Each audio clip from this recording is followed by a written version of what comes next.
چلو جاوا جی جی اس وقت ہم اثریا روڈ پہ کھڑے ہیں جہاں پہ ماشاءاللہ پورا مہینہ افطاری کا بندوبست کیا ہے. آج ہم آئے ہیں جناب نیو بس ٹینٹ سروس پہ آئے ہیں جناب, جہاں پہ افطاری کا بندوبست کیا گیا ہے. لوگوں کا 200-300 آدمی کا روز افطاری کا بندوبست کیا جاتا ہے. کیمرہ مین دکھائے گا جناب, تو آئیں جی بات کرتے ہیں. جی ہمارے ساتھ ہیں جناب آصف صاحب. جی السلام علیکم.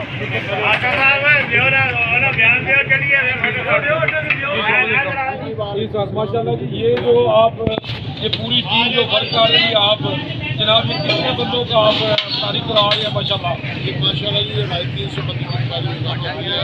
دوستوں کی دعوت سے ماشاء اللہ جی, ماشاء اللہ جی دیتے ہیں, افطاری بھی دیتے ہیں, سارا کچھ دیتے ہیں. جی ہمارے ساتھ ہیں جناب منیر صاحب, سابقہ کونسلر منیر طارق صاحب ہیں. سر کیا کہیں گے جناب آپ؟ بہت اچھا پروگرام ہے جی, دہلی کے پورا مہینہ ہو گئے اپنے محنت میں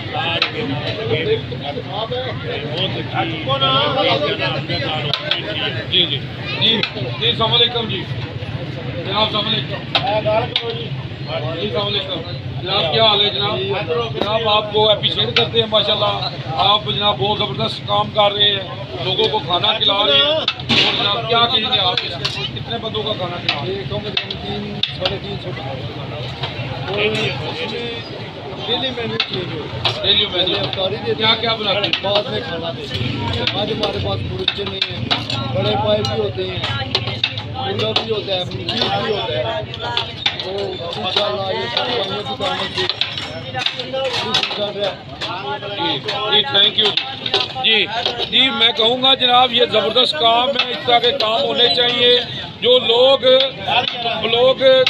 لوگوں کو کھانا کھلاؤ اور نماز پڑھو. آپ صلی اللہ علیہ وسلم فرماتے ہیں کہ جنت میں چلے جاؤ, اس طرح کا کوئی کام ہوتا ہے. جی السلام علیکم. جی جناب کیا حال ہے جی آپ کا؟ جی کب سے ادھر سے آپ افطاری کر رہے ہیں؟ مہینہ ہو گیا. کدھر سے آپ؟ ڈیرہ غازی خان. تو ٹھیک افطاری ٹھیک ہوتی ہے ان کی؟ جی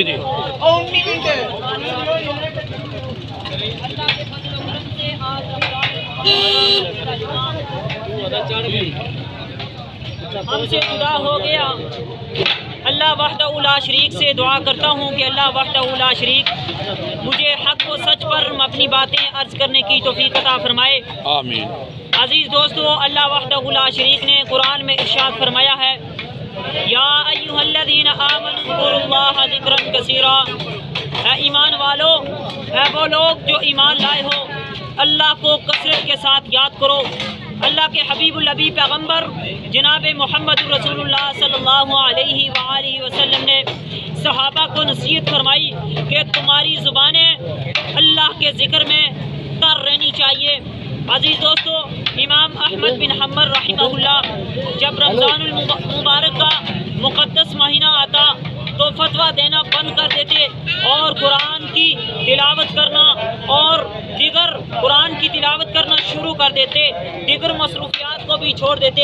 عزیز دوستو, ایک حدیث آپ حضرات کے سامنے پیش کرنا چاہتا ہوں, اسی پہ اتفاق کروں گا کہ سیدنا ابو ہریرہ رضی اللہ تعالیٰ عنہ اس حدیث مبارکہ کے راوی ہیں کہ اللہ کے حبیب النبی پیغمبر جناب محمد رسول اللہ صلی اللہ علیہ وآلہ وسلم ارشاد فرماتے ہیں کہ روزے کی حالت میں 4 کام کثرت کے ساتھ کرنا.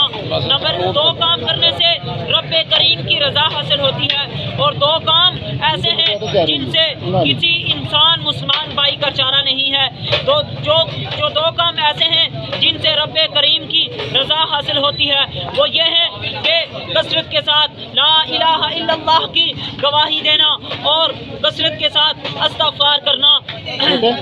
یہ 2 کام کثرت کے ساتھ جو کرتا ہے اللہ وحدہ